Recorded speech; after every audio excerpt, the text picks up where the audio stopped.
गजाननं भूतगणादिसेवितं कपित्थजम्बूफलचारुभक्षणं उमासुतं शोकविनाशकारकं नमामि विघ्नेश्वरपादपङ्कजं। कर्पूरगौरं करुणावतारं संसारसारं भुजगेन्द्रहारं सदा वसन्तं हृदयारविन्दे भवं भवानी सहितं नमामि। भवानी शंकरौ वन्दे श्रद्धा विश्वासरूपिणौ याभ्यां विना न पश्यन्ति सिद्धा स्वान्तस्तमेश्वरम्। वसुदेवसुतं देवं कंसचाणूरमर्दनं देवकी परमानन्दं श्रीकृष्णं वन्दे जगद्गुरुं। श्रीकृष्णं वन्दे जगद्गुरुं। भगवद गीता के इस विशेष सत्र में हम सभी श्री भगवान के द्वारा व्याख्यापित किए गए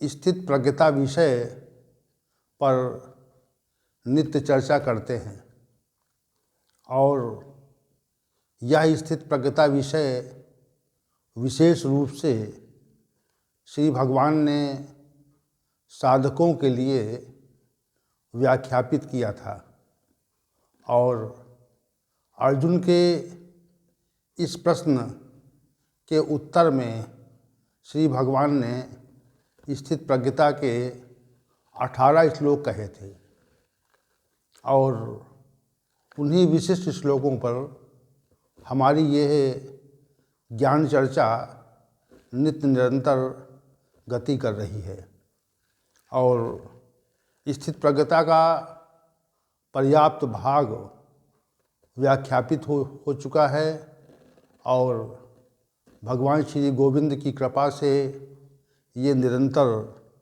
अपने गंतव्य और अभीष्ट की ओर गतिशील है। और अब तक की जो चर्चा हुई है वह श्लोक संख्या 69 तक हो चुकी है और आज की चर्चा श्लोक संख्या 70 दूसरे अध्याय के श्लोक संख्या 70 पर केंद्रित होगी और जो महानुभाव इस गीता ज्ञान चर्चा को सुनने के लिए उपस्थित हैं उन सभी महानुभावों का भगवान श्री गोविंद की ओर से आशीर्वाद और मेरी ओर से अभिवादन।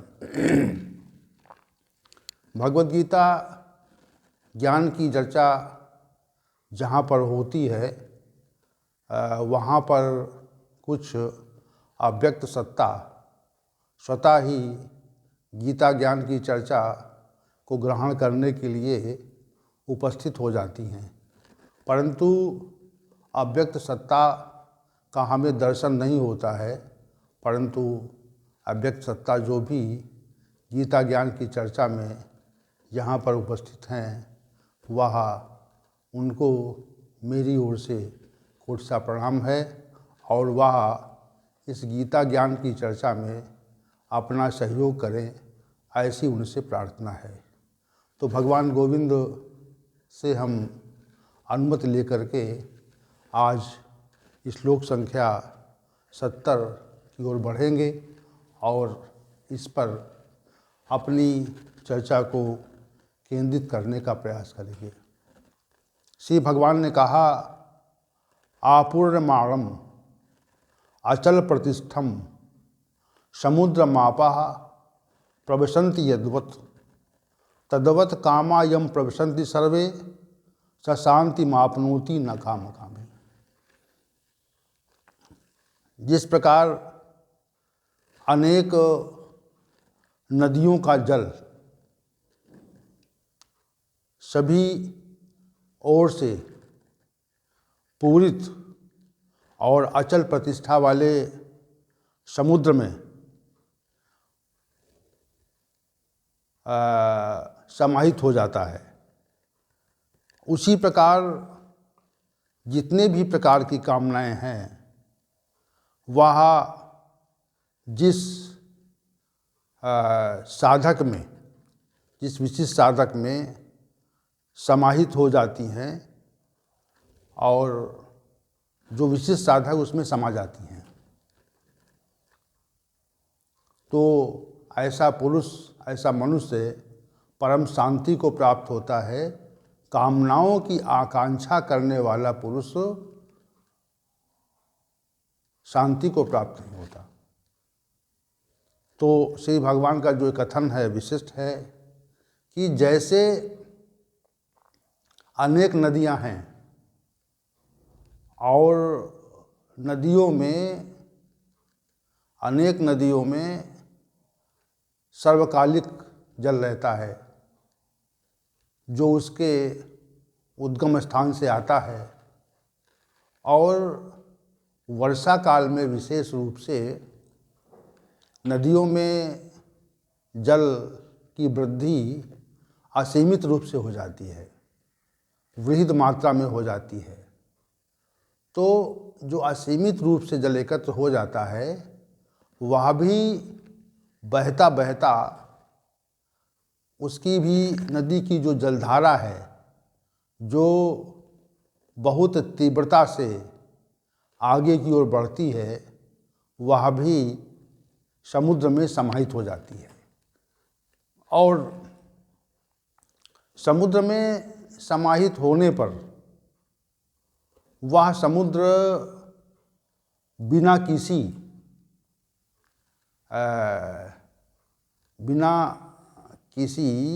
विचलन के, उसमें कोई विचलन नहीं होता। इतनी असंख्य नदियाँ समुद्र में गिरती हैं परंतु वे बिना किसी बाधा के, बिना किसी विघ्न के उस समुद्र में समाहित हो जाती हैं। वैसे ही जो स्थित प्रज्ञ पुरुष है, जो परमात्मा का साक्षात्कार कर चुका है या परमात्मा के साक्षात्कार के निकट है, तो ऐसे व्यक्ति की भी स्थिति वैसी ही होती है जैसी समुद्र की होती है। और उस मनुष्य में जितने भी विषय भोग हैं वो उसी प्रकार बिना विचलन के समाहित हो जाते हैं जैसे नदियों का जल समुद्र में समाहित हो जाता है। तो ऐसे व्यक्ति को परम शांति का आभास होता है, शांतिम आपनोति, परम शांति का आभास होता है। परंतु वे लोग जीवन पर्यंत अशांत रहते हैं जो कामनाओं की नित्य निरंतर आकांक्षा करते हैं। ये इसका एक भावार्थ हमने प्रस्तुत किया। अब हम इस श्लोक के जो विशिष्ट भाग हैं और उनकी ओर आपको उन्मुख करना चाहते हैं और उन पर चर्चा करना चाहते हैं। श्री भगवान ने पहले समुद्र के लिए दो विशेषण प्रयोग किए, आपूर्यमाणम और दूसरा अचल प्रतिष्ठम। तो आपूर्यमाणम का अर्थ ये होता है जो सभी ओर से भरा हुआ हो, सभी ओर से परिपूर्ण हो, यानी उसमें उसकी परिपूर्णता में या उसकी पराकाष्ठा में कोई कमी न हो। जैसे एक जल का पात्र है, तो जल का पात्र इतना भर दिया जाए कि उसमें अन्य जल आने की क्षमता न बचे, अन्य जल आने की क्षमता न बचे, तो वो कहेंगे कि पूरी तरह से जल से परिपूर्ण हो गया। ये जो पात्र है वह पूरी तरह से जल से परिपूर्ण हो गया, ये चीज़ कहेंगे। तो श्री भगवान ने जो आपूर्यमाणम पद का जो प्रयोग किया है वह समुद्र के लिए किया है कि सब ओर से समुद्र परिपूर्ण है, उसमें अपूर्णता नहीं है। जहाँ पर परिपूर्णता होती है वहाँ पर अपूर्णता का अभाव होता है। जब तक मनुष्य में परिपूर्णता नहीं होती है तब तक वह अपूर्ण ही रहता है। तो अब हम सब सामान्य व्यक्ति इसलिए अपूर्ण रहते हैं क्योंकि हम सब संसार की कामनाओं में पूरी तरह से लिप्त हैं, संसार की कामनाओं से परिपूर्ण हैं। ये कह दें, सामान्य रूप से कह दें ये बात। तो संसार की कामनाओं में परिपूर्ण रहने वाला व्यक्ति परमात्म तत्व से पृथक रहता है, इसलिए वो अपूर्ण रहता है। जो हमें, जिस ज्ञान को हमें जानना चाहिए था उस ज्ञान की अपूर्णता है, इसलिए परिपूर्णता नहीं है। जैसे बहुत कुछ अध्ययन करने के पश्चात भी हम इस संसार में जितने भी विषय हैं उन सब विषयों का ज्ञान नहीं कर सकते, इसलिए परिपूर्णता नहीं होती। और कोई एक व्यक्ति किसी विषय के बारे में पारंगत हो परंतु फिर भी उसमें अपूर्णता रहती है, परिपूर्णता नहीं रहती। जैसे उसको इंग्लिश में कहा जाता है परफेक्ट, कहा जाता है परफेक्ट। तो जो पूर्णता है, किसी विषय का विशेष जानने वाला हो परंतु वह विषय उसे समग्रता से आता है, ये मनुष्य के लिए संभव नहीं है। इसलिए मनुष्य को अपूर्ण कहा जाता है। और ये अपूर्णता तब तक रहती है जब तक मनुष्य को तत्व ज्ञान नहीं होता, परमात्मा का साक्षात्कार नहीं होता, तब तक उसमें परिपूर्णता आती नहीं है। तो यहाँ पर जो आपूर्यमाणम पद का प्रयोग श्री भगवान ने समुद्र के लिए किया है, वह यह तथ्य प्रकट करने के लिए किया है कि समुद्र में किसी प्रकार की अपूर्णता नहीं है, उसमें परिपूर्णता है। क्यों है? क्योंकि जिस प्रकार जो विशिष्ट साधक हैं तो वे विषयों के प्रभाव से विचलित नहीं होते। क्यों नहीं होते? क्योंकि वे विषयों के प्रभाव और वेग से भली प्रकार परिचित हो जाते हैं और उनका वे परित्याग कर देते हैं। तो वे विषय उनके अंदर बिना विकार उत्पन्न किए हुए समाहित हो जाते हैं। तो जो विषय समाहित हो जाते हैं तो कहते हैं कि विषय उसमें विकार उत्पन्न नहीं कर पा रहे हैं। वैसे जो आपूर्यमाणम जो पद है वह इस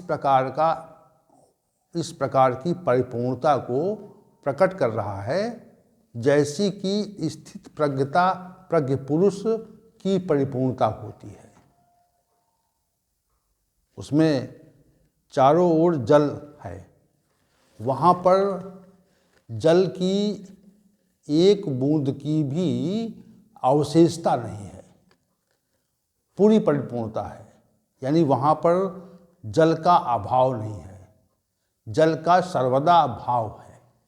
ये है आपूर्यमाणम का जो श्री भगवान एक उदाहरण दे रहे हैं। चूँकि लौकिक उदाहरणों से ही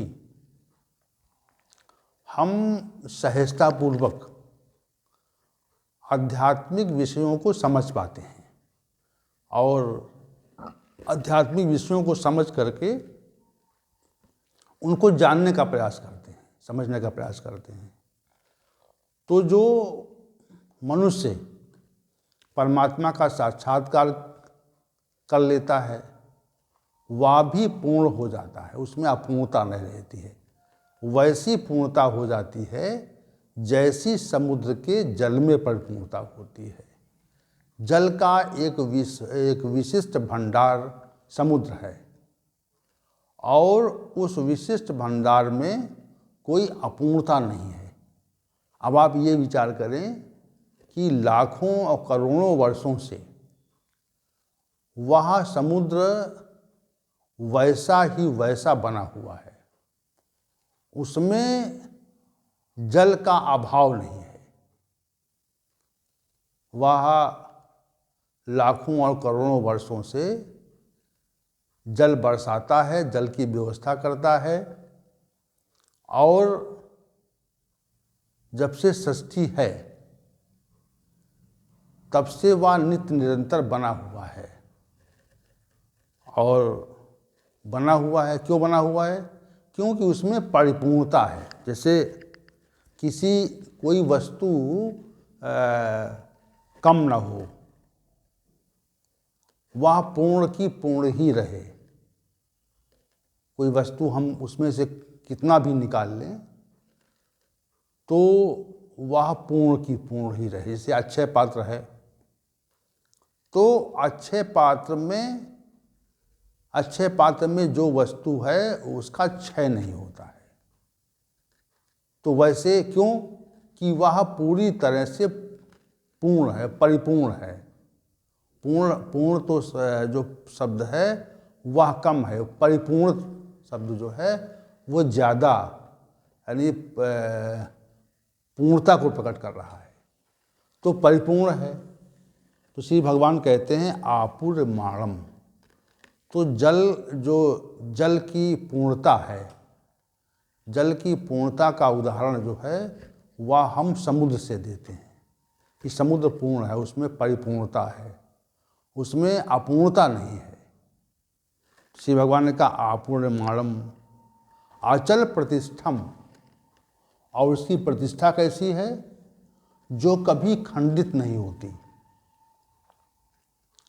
जैसे संसार में अनेक महापुरुष हुए हैं, तो उन महापुरुषों में जो विशिष्ट लोग हैं उनकी जो प्रतिष्ठा है उसमें कभी खंडन नहीं होता। जैसे उनकी जो प्रतिष्ठा है वह सदा सर्वदा बनी रहती है। क्यों बनी रहती है? क्योंकि वह प्रतिष्ठा के योग्य हैं, प्रतिष्ठा उनमें समाहित हो चुकी है। प्रतिष्ठा रूपी जो तत्व है उनमें समाहित हो चुका है। और कुछ ऐसे महापुरुष होते हैं जिनकी प्रतिष्ठा खंडित हो जाती है। विषयों की ओर बढ़ने वाले विद्वान मनुष्य की प्रतिष्ठा खंडित होती है। क्यों होती है? क्योंकि उसका विषयों के प्रति उन्मुखता हो गई है, इसलिए उसकी प्रतिष्ठा खंडित होती है। तो जब भी प्रतिष्ठा का अभाव होता है वह विषयों में रुचि के कारण होता है, वैसे प्रतिष्ठा का अभाव नहीं होता। जो मनुष्य शीर्ष पे पहुंच जाते हैं उनकी प्रतिष्ठा का अभाव नहीं होता है, भाव ही भाव रहता है। प्रतिष्ठा का अभाव तभी होता है जब वो विषयी हो जाता है। तो श्री भगवान कह रहे हैं अचल प्रतिष्ठम। समुद्र ऐसा है जिसकी प्रतिष्ठा कभी भी खंडित नहीं होती। वह सदैव सर्वत्र सर्वकालिक है। सृष्टि के आरंभ से उसकी प्रतिष्ठा स्थापित हुई थी और सृष्टि के अंत तक उसकी प्रतिष्ठा स्थापित रहेगी, वह खंडित नहीं हो सकती। जैसा है वैसा ही रहेगा, उसमें उसकी प्रतिष्ठा में विकार नहीं उत्पन्न होता। उसकी प्रतिष्ठा अविकारी रहती है। तो जब प्रतिष्ठा अविकारी है तो श्री भगवान कहते हैं अचल प्रतिष्ठा। चलायमान प्रतिष्ठा चलायमान नहीं होती। जैसे प्रतिष्ठा को कोई वस्तु मान लें हम, तो वो वस्तु एक स्थान से दूसरे स्थान पर यदि चली जाती है तो जहाँ पर चलायमानता है तो वहाँ पर अचलता नहीं है, चलायमानता है। तो प्रतिष्ठा जो है अचल, समुद्र की प्रतिष्ठा में प्रतिष्ठा जो है वो खंडित नहीं होती। जैसा वो कल था, जैसा वो लाखों वर्षों पूर्व था, वैसा ही वो आज भी है। जितना जल उसमें लाखों वर्षों पूर्व था, उतना ही जल उसमें आज भी विद्यमान है। समग्र पूरे संसार में जितने भी मानव हैं, जितने भी प्राणी हैं, सबको जल की आवश्यकता होती है। और एक असंख्य वर्षों तक से समस्त प्राणी मात्र जल का उपभोग कर रहे हैं। लेकिन जल का उपभोग असंख्य प्राणी मात्र कर रहे हैं, परंतु जो स्रोत है जल का, वह स्रोत समुद्र है। और असंख्य प्राणी मात्र की सेवा करने के पश्चात भी उसमें, उसके जल में कभी अभाव नहीं होता। जल में जो अभाव नहीं होता है, तो इसी को श्री भगवान कहते हैं वो अचल प्रतिष्ठा वाला है। उसकी जो प्रतिष्ठा है वो चलायमान नहीं होती, उसमें जल का अभाव नहीं होता, जल का सर्वदा भाव रहता है। प्रतिष्ठा उसकी चलायमान नहीं होती। तो समुद्र के लिए दो पद श्री भगवान ने इस श्लोक में वर्णित किए हैं। आपूर्यमाणम अचल प्रतिष्ठम, सब ओर से परिपूर्ण है और उसकी जो प्रतिष्ठा है वह कभी भी चलती नहीं, चलायमान नहीं होती। तो विशिष्ट श्लोक हैं। और इन दो पदों को श्री भगवान उस व्यक्ति की ओर, उस विशिष्ट मनुष्य की ओर, उस विशिष्ट मनुष्य की उपमा में कह रहे हैं। जो मनुष्य परमात्मा का साक्षात्कार कर चुका है और स्थित प्रज्ञ हो चुका है, उसकी भी जो प्रतिष्ठा है वह कभी खंडित नहीं होती और वह चारों ओर से परिपूर्ण रहता है। उसमें पूर्णता का भाव रहता है, उसमें कभी अपूर्णता का भाव नहीं आता। तो जो उपमा है ये, उस व्यक्ति की उपमा को, चूँकि किसी व्यक्ति को समझाने के लिए, किसी व्यक्ति की स्थिति को बताने के लिए, किसी उदाहरण की, किसी उपमा की आवश्यकता होती है। तो श्री भगवान समुद्र की परिपूर्णता को और उसकी अचल प्रतिष्ठा को उस व्यक्ति से तुलना कर रहे हैं, उस व्यक्ति से तुलना कर रहे हैं जो मनुष्य स्थित प्रज्ञ हो चुका है।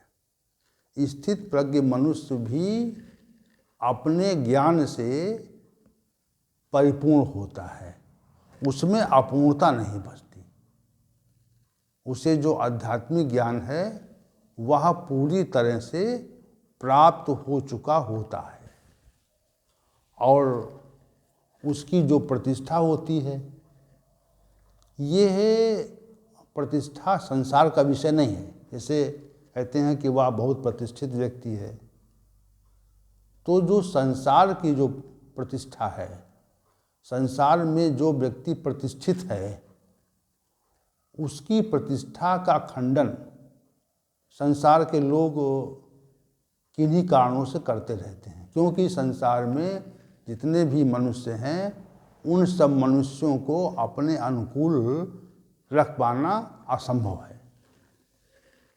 और जब प्रतिकूलता हो जाती है, तो प्रतिकूलता हो जाने पर हम जो प्रतिष्ठित व्यक्ति है उसकी आलोचना करने लगते हैं। तो आलोचना जब करते हैं तो इसका अभिप्राय है कि उसकी प्रतिष्ठा खंडित हो रही है। तो संसार में जो जिसको हम प्रतिष्ठा के पर्याय के रूप में जानते हैं, उस प्रतिष्ठा का अभिप्राय यहाँ पर नहीं है।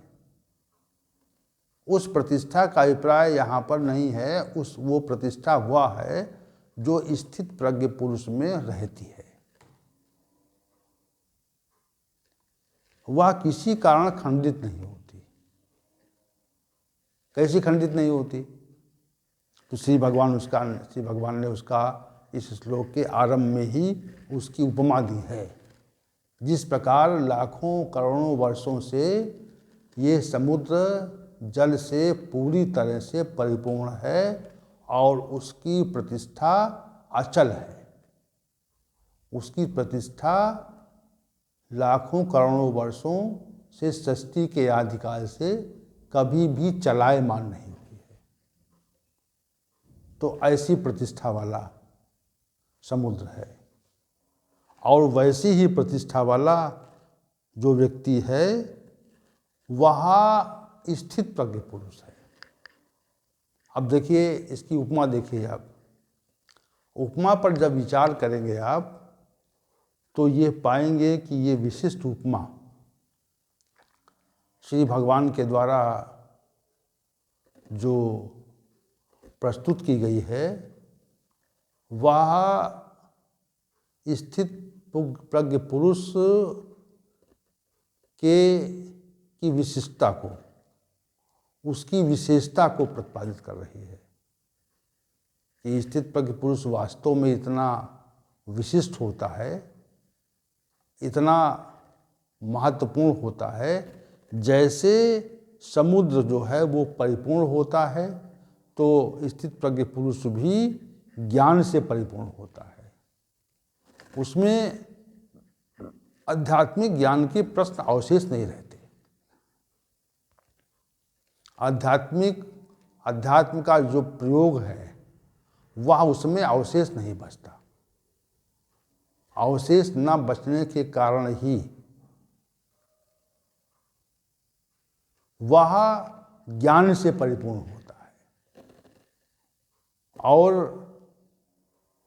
उसकी प्रतिष्ठा कभी खंडित नहीं होती। समुद्र की प्रतिष्ठा खंडित नहीं होती। तो वैसे ही भी विषयों के संयोग से स्थित प्रज्ञ पुरुष की जो प्रतिष्ठा है वह उसकी प्रतिष्ठा खंडित नहीं होती, बची रहती है। इसलिए श्री भगवान ने स्थित प्रज्ञ पुरुष की तुलना में समुद्र को खड़ा किया है, समुद्र के स्वरूप का कथन किया है। अचल प्रतिष्ठा भी है और चारों